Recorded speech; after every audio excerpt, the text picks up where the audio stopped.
Ladies and gentlemen, boys and girls, newcomers, and of course, citizens of Nindie Nation, I have missed you so much. Over these last 2 weeks, I've been to Disney World, I've been to Vegas, and I've been to the eShop more times than I care to admit. But all that matters now is that we're back together and ready to chat about all of the great games coming out this week on our favorite portable console hybrid. If you're new here, thanks for tuning in to the Nindie Nation podcast. We're your weekly dose of all things independently developed for the Nintendo Switch. We'll take a peek at some of the big titles we missed over the last couple of weeks, run through every indie game coming to the Switch over the next week, and then look at the eShop and find the best deals you can't afford to miss. This week on episode 55, we've got a lot to cover with 13 games we missed and 16 titles coming out from February 28th through March 5th. So we got a lot to discuss. But before we jump in, allow me to remind you that we're a part of the Nintendo Village, a group of content creators writing articles, recording podcasts, and publishing videos about all things Nintendo, and you can find them on Twitter at Village Nintendo, on their YouTube channel, or find everything in one place at thenintendovillage.com. While you're out there surfing the interwebs, check out the Nindie Nation YouTube channel, where we just published a brand new Let's Play Nindies for Black Paradox, a fun 80s shmup featuring procedurally generated levels, roguelike mechanics, and RPG elements. Feels good to be back. Before you leave, don't forget to subscribe, check out the new Nindies We Love series, and don't forget you can find videos for each episode of this very podcast, along with footage and trailers of the games we discussed today. For everything else Nindie related, let's chat it up on Twitter at Nindie Nation. But don't worry, I'm sure I'll remind you of that handle at least once or twice more today. For now, let's check out some of the big titles that released since we last talked nearly 2 weeks ago. First up is, I think, an indie game? Warface, despite being a ridiculous name, is a free-to-play first-person shooter that apparently over 80 million people play, and I have been hearing a ton about it. There are over 50 multiplayer maps, and it's mostly a PvE, so similar to Destiny. If you want to check out what All Odds team has built, you can, and it's free. And then on February 19th, 3000th Duel, released by a duo of developers called Neo Popcorn, and I've been playing a good amount of this game, and I really like it so far. 3000th Duel is something of a Metroidvania where you explore big 2D maps and mostly encounter enemies with melee and weapon-based combat. It's got a dark fantasy theme and tons of RPG systems that are definitely pulling me along. 3000th Duel is $14.99, which I'm not convinced is just the right price, but wishlist this one at least and buy it when it's at or under $10, and I'll let you know when I finish it and if I think it's worth full price at that point. Oddmar is a simple 2D action platformer set within Norse mythology, but don't expect God of War here, people. Mobgi, something like that. Mobgi's vision is much more colorful and friendly, very much like a Rayman game, actually. This is another mobile port, and the Switch tax doubles its price to $10, so I'm gonna say hold off for now. If you've ever been to the eShop, you've surely seen the Frederick series. There are 2 of them already, and they're always on sale.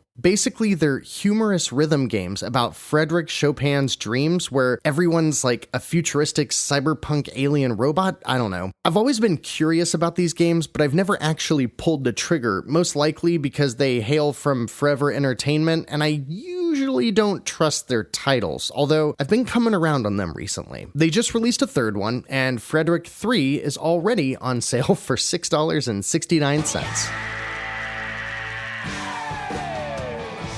Did you know that WayForward just released a brand new game? That's right, the team behind excellent titles such as the Shantae series and River City Girls just released a colorful 2-player co-op game that I guess can also be played solo called Vitamin Connection. The 2 players both control different aspects of a little ship that flies around defeating viruses and delivering vitamins across a microscopic adventure inside of a sick body. Seems very timely with the whole coronavirus thing going on. I'll say this, WayForward board rarely makes a bad game. They rarely make a game that's even decent or good. Usually they're all incredible, so my guess is that Vitamin Connection is well worth the $20, but I'm going to bet that it's a game meant to be enjoyed with a friend. So for now, only seriously consider it if you've got someone else to zap pathogens with. Our next title, released on February 20th, is is that right? A spaghetti western? Hold on. Spaghetti western, also known as Italian western or macaroni western, primarily in Japan, is a broad subgenre of western films that emerged in the mid-1960s in the wake of Sergio Leone's filmmaking style. The term was used by American critics and those in other countries because most of these westerns were produced and directed by Italians. Okay, I learned something new. Sorry to all the movie buffs out there screaming at me over my ignorance. Anywho, the new title by A2 Games, who previously made the cute but mediocre Feudal Alloy, is a spaghetti western called Blood Will Be Spilled, and it follows a mosquito bounty hunter on a quest for revenge through a gorgeous hand-drawn western movie. The combat is turn-based and looks incredibly close to what is found in SteamWorld Heist. And that's a great thing, mind you, but this game looks really close to SteamWorld Heist. Like, really, really close. It does look pretty good, with plenty of things to do, items and weapons to upgrade, a fully voiced story, and the comic book art style looks fantastic, even if it does look alarmingly like a SteamWorld game. Interesting. I'm torn on this one, but if you want to check it out, it's all yours for $14.99. However, I'm only going to recommend Blood Will Be Spilled to those of you who have already played SteamWorld Heist and just want more of that gameplay. Okay, citizens, we gotta get real serious here for a minute. May your butt reign supreme in brief battles. Use your underpants to fight your friends in this fast-paced, underwear-fueled party game. I'm not sure what else to say about brief battles. It's also $15, looks absolutely bonkers. I've seen crowds at conventions having a bunch of fun with it. It's made by Juicy Cupcake, who, again, like many other games discussed today, is a team made up of just two dudes, and it seems like a safe bet for a great time with friends. Ratalaika's game from last week is Knightin Plus from Must Die Studios. It's like Must Die, but Must has a Z for cool factor. They've previously released Knightin on many other platforms, and I've played a good deal of this one as well. Knightin Plus is a top-down Zelda game that moves a little quicker than the original Zelda, but doesn't quite reach the fidelity of Link to the Past. It does spend the entirety of its time within the dungeons themselves, though, so you're solving puzzles, defeating monsters, and trying to find the exit, as opposed to exploring a big open overworld and looking for secrets. And I really like it. I've played about half of the game so far, and I think for $6, it's hard to go wrong. The small puzzles that build into the greater puzzle of each overall dungeon are really rewarding, and I've had a lot of fun with it. I'm sure it'll go on sale soon, but honestly, I wouldn't be disappointed if I had spent $6 on it, so I recommend this one. Check out Knightin Plus. Launching on sale for $10.49, down from $15, is, say it with me now, a twin-stick shooter with procedurally generated levels, roguelike mechanics, and RPG elements. And really nice visuals to boot. What Last Encounter by Exordium Games brings to the table with this game is a 4-player co-op mode, and I can't say I see too many of those. You know me, I love these types of games, so I'll probably give this one a shot at some point, but I really like what I'm seeing so far. Tower of Babel makes its way to the Switch with the new No Mercy edition. This party game focuses on building your own physics-driven tower while trying to knock down everyone else's, and usually results in fast alliances made and friendships getting broken, and is a personal party favorite of mine. DNA Studios is a small team of 4 based in Switzerland, and they've released a couple of games that have long since been forgotten, but they really created a gem with Tower of Babel, and you can scream at your friends all night for the perfectly reasonable price of $9.99. The Unholy Society is a decidedly M-rated indie by Catastrophe Studios that is probably right up the alley of anyone who likes South Park and adventure games. It's a quirky 2D adventure mixed with light light action elements and is entirely inspired by riffs on 80s and 90s pop culture. And it follows a skateboarding, cigarette-smoking, drunken exorcist protagonist named Bonaventura Horowitz. And he must stop the bad gods, demons, and monsters from taking over, I guess, the good gods? God? Something like that. You figure it out and let me know over on Twitter at Nindie Nation if you decide to drop the $10 on this game that looks absolutely hilarious in all the worst ways. And speaking of throwbacks to the 90s, if you are a fan of the classic original survival horror games like Resident Evil, Alone in the Dark, or Dino Crisis, you're going to love Dust Heaven by Indie Nova. Featuring a story about an evil corporation creating a virus and having to work your way out of a scary mansion, Dust Heaven litters the world with those awkward isometric camera angles and tank controls that we all had a love-hate relationship with 20-something years ago. The graphics are similar to those old PC and PS1 games, but a bit more modernized and, dare I say, cute? The buzz for Dust Heaven is great, so if this sounds up your alley, go ahead and dive in while it's on sale for only $6.79. That's a pretty good list so far, huh? It's like I saw how many games released over the past 2 weeks and only picked the ones that stood out to me or something. Well, strap in because this next one's a total pile of dog shit. Hot on the heels of their ridiculous cash grab mobile port called Games for Toddlers 2. By the way, there was never a Games for Toddlers 1. The scam artists at Winterworks, known for such hits as Blue Kid and Blue Kid 2, have ported their latest money pit called Puzzles for Toddlers and Kids, Animals, Cars, and More, and is currently half off for $3.99. What a steal!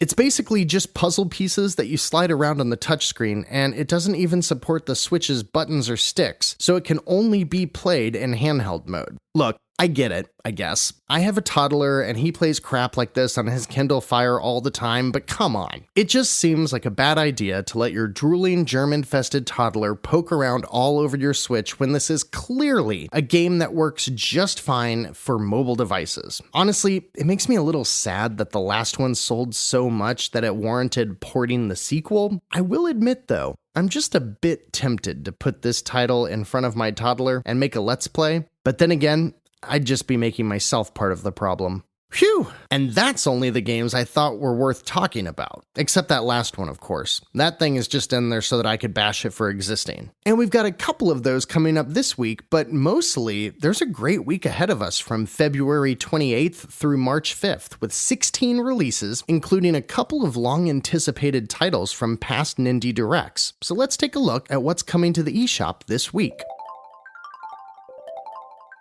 Starting on February 28th, the largely mediocre publisher Sometimes You releases a retro run-and-gun platformer called Bucket Night for $4.24, and while it looks fine, it doesn't seem to offer anything exceptional in such a crowded genre on the Switch. And Devour Games releases a logic-driven Picross-style puzzle game called Depiction, except there's a bunch of X's in there. And it boasts over 280 different puzzles and offers one of the better interfaces I've seen for a Picross game, which is critical for a good experience. I'll always recommend the Nintendo-developed Picross title first, but if you're a hardcore fan and you've already blown through those, Depiction looks like a solid next option. Also on the 28th, Monster Couch, who have released titles such as Immortal Planet and Die for Valhalla, are publishing a physics-based multiplayer fighting game featuring little bugs with needles on their heads called Stab, Stab, Stab. And as the name suggests, your goal is to use the needle on your head to pop your opponent's whatever across a dozen stages, and while it appears to offer a few laughs, the seemingly shallow gameplay and overall lackluster presentation makes the $9 price tag a bit too high, I think, for consideration right now. The big game for this week is one that has been featured in a bunch of recent Nindie presentations, and it's getting great reviews across just about every review outlet. Developed by a small team in Montreal called Paper Cult, their second title after their multiplayer puzzle brawler Fat Mask is a top-down, all-out action game called Bloodroots. And in Bloodroots, you'll be solely focused on taking out as many enemies as possible and as quickly as possible to build a combo meter, almost like a Tony Hawk's Pro Skater game. And in addition to the gorgeous barbarian-themed Bloodfest that plays out on your screen, you're able to use just about anything you can find as a weapon, be it traditional weapons like axes and bats, your enemies themselves, carts, harpoon guns, even tree stumps, carrots, and other vegetables you'll find growing in the dirt. Bloodroots is scratching the itch of anyone looking for a fast-paced action game with lots of polish, lots of blood, and lots of fun. And you can take part in this ballet of murder for $17.99 if you jump on it this week before it jumps up to $20. If you were a fan of Ape Out, this is right up your alley. I've picked it up, and I'll be publishing a Let's Play of my first go at it sometime in the next few days over on the Nindie Nation YouTube channel. And if that's not enough fast-paced action for you, check out Profane by Alternative Software, a UK-based publisher who's been pumping out mediocre games across all platforms for over 30 years, and recently funded a couple of startup indie studios, of which one is called Overpowered Team, and Profane is their newest release. Profane plays like a twin-stick shooter that mixes in elements of bullet hell and boss rush to create a non-stop adrenaline rush of battles as you race against the clock utilizing your customized loadout of over 40 weapons and abilities. Profane also looks like a ton of fun, and besides Bloodroots is my other pick of the week, even at its $17 launch price. Loco Sports is a simple Olympic sports-style minigame collection that is in a similar vein to Wii Sports, and it's developed by Jorge Biedma Azuar. I'm sorry I butchered that. And it's available on February 29th for $2.99. From Chromatic Games, the developers behind the Dungeon Defenders series, comes their newest entry, Dungeon Defenders Awakening. And it seems to carry most of the same action RPG with light tower defense gameplay of the other entries, but with a bit more focus on multiplayer and endless waves of enemies to defend against. There's no price listed, and it's currently slated to release sometime before the end of February, so it seems like it's either about to get delayed or it's just gonna shadow drop sometime over the next couple of days. The first Dungeon Defenders game was pretty fun, although I've never gone back to the series since, so I don't know how it's done over the last few years. Avocuddle is something, that's for sure. With a nice watercolor art style, Avocuddle is a 2D action platforming adventure starring avocados in love who use jetpacks and rocket launchers. It's published by Ultimate Games, which always gives me pause. And it's also $13, so I'd suggest if you have an avocado-shaped hole in your life that can only be filled by a rocket-launching power food, maybe wait until Avo cuddles up to a lower price.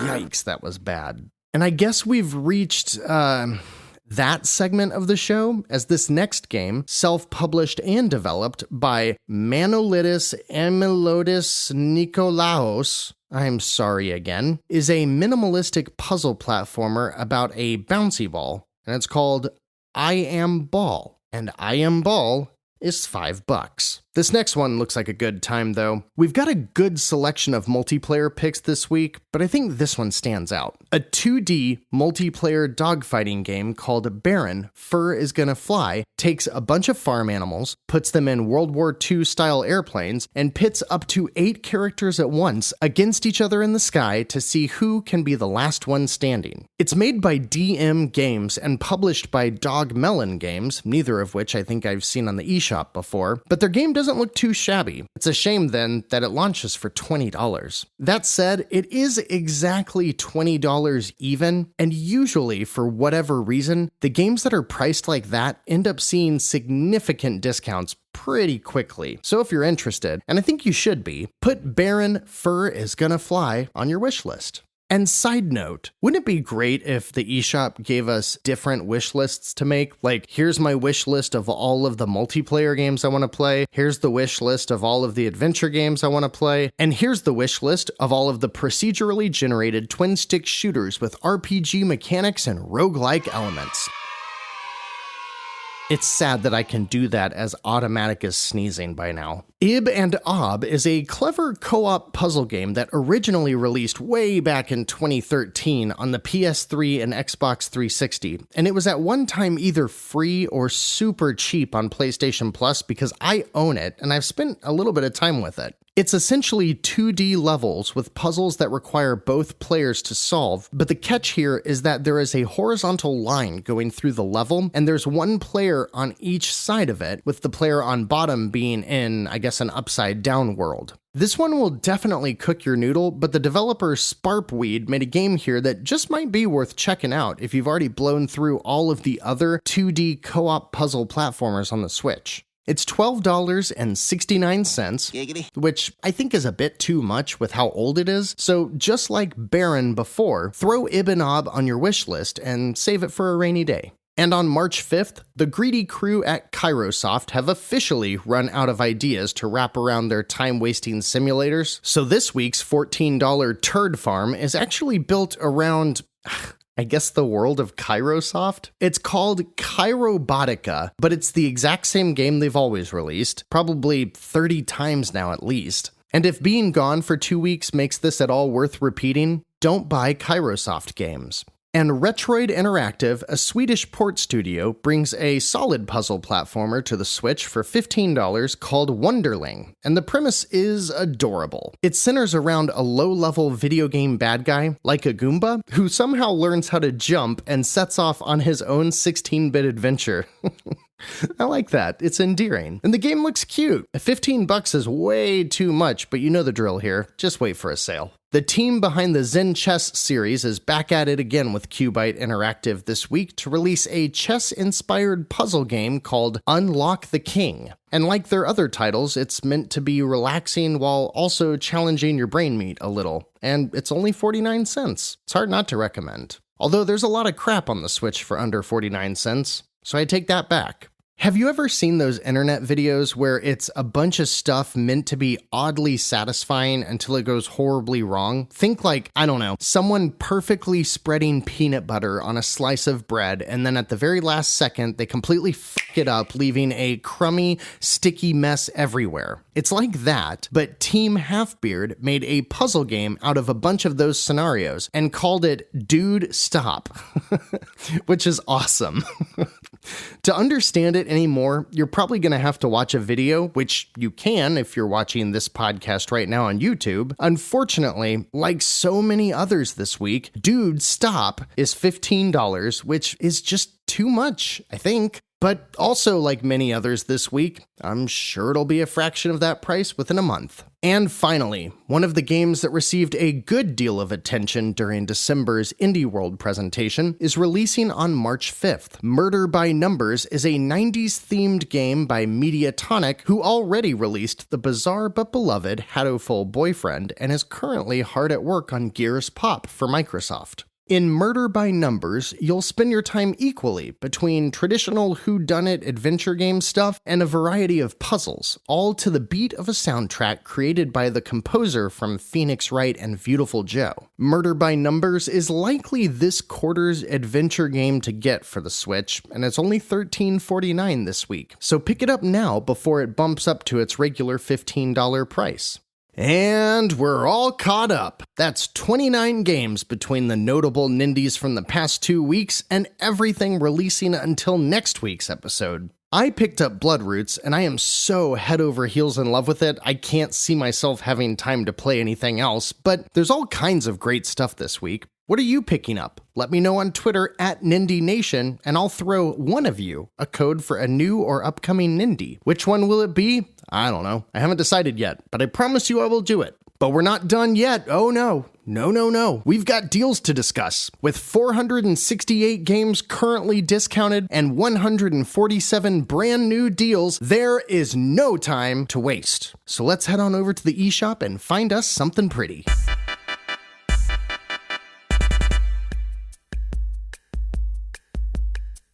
Killer Queen Black received a permanent price drop and is now $9.99. There's no rush on this one, but consider this a must-play for your next multiplayer game night, as it is still one of the best multiplayer arcade games available and is just as fun, if not better, in the living room. Reventure is a beloved retro 2D adventure game for PC that is completely non-linear and has 100 different endings, and it's just recently ported over to the Switch. Don't miss this game. It's one of the higher rated new releases, and it's currently on sale, 75% off for only $1.99. Demon's Tilt, the devilish pinball game from the creator of the TurboGrafx 16's Demon's Crush and Aliens Crush, is at an all-time low of 25% off for only $14.99. And I know that sounds like a lot for a pinball game, but this is an awesome pinball game, and in my opinion, it is indeed the best one there is on the Switch. Immortal Planet is a fairly recent multiplayer twin-stick shooter that plays more like a squad-based strategy game. If you've played Helldivers for the PC or PS4, it's a lot like that, and it's also 25% off for $11.24 right now. Moonlighter is at its all-time lowest price right now, 60% off for only $10, and has become one of my favorite Nindies. It's an action RPG roguelike where you spend half of the time dungeon crawling and half of the time running a store, and it is just wonderful, and I cannot recommend it enough. Now, I think you should just buy the full treasure trove, but if you want just a taste of Shovel Knight, the Spectre of Torment game, which is a fully featured prequel to Shovel Knight, is currently half off for $5, and you'll get more than your fair share of gameplay out of this one. Just know that after you fall in love with Spectre of Torment, there's no upgrade path to the 5 games in one treasure trove. You're gonna have to shell out $30 or $40. But if you're still on the fence with Shovel Knight, this is a great way to finally dip your toes in. I think Spectre of Torment is probably my favorite of the 5 games in the treasure trove. I'll quickly say that a bunch of games I've recommended many times before are currently on sale at a heavy discount. Mana Spark, Tumblestone, Miles and Kilo, Escape Dudeland, most of the SteamWorld titles are all at their usual extremely low sale prices. If you have yet to buy any of those and you want to, now is the right time to do so.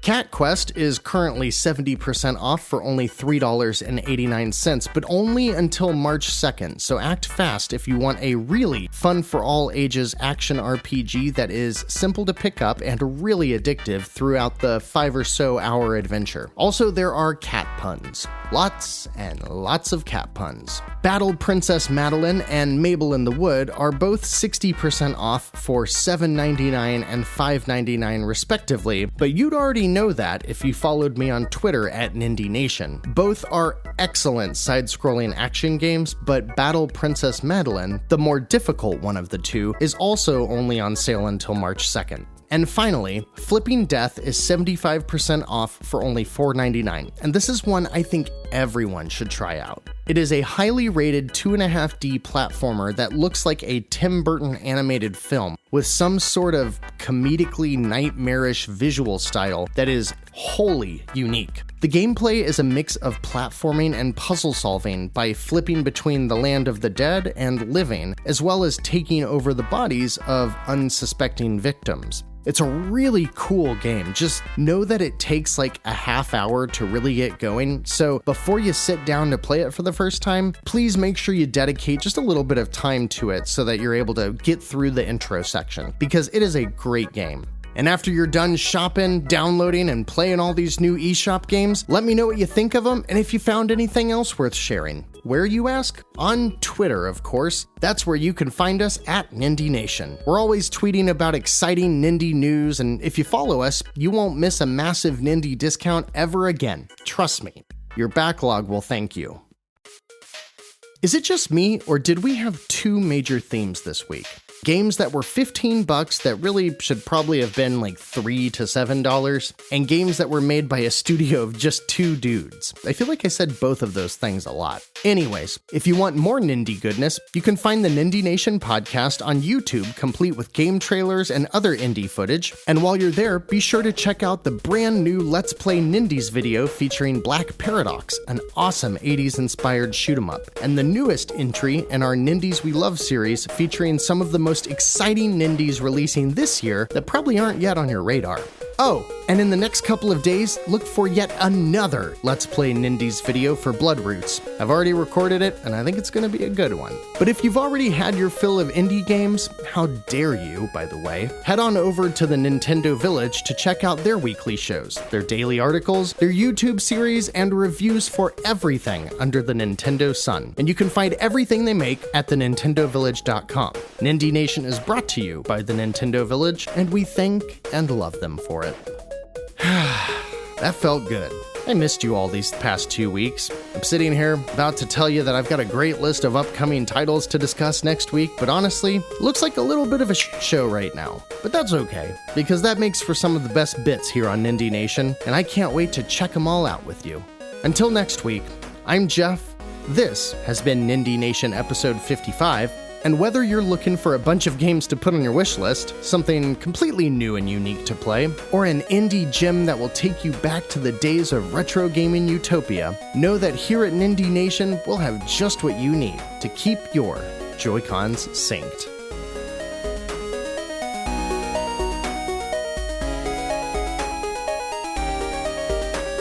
Wait a second. Did we not have a wildly inappropriate game about dating underage anime girls this week?